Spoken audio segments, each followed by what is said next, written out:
Koks avokadas skanus? Keptas. Šiandien pusryčiams kepsime avokadą. Bus labai skanus pusryčiai. Ingredientai.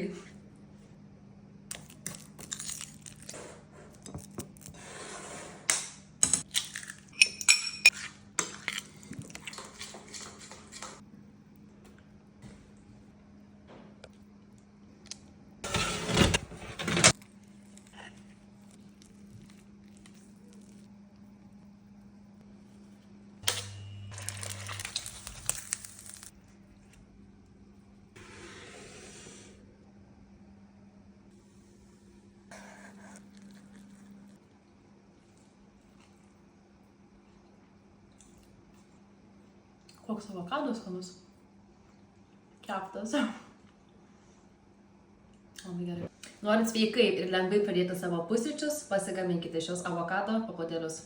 Labai skanu.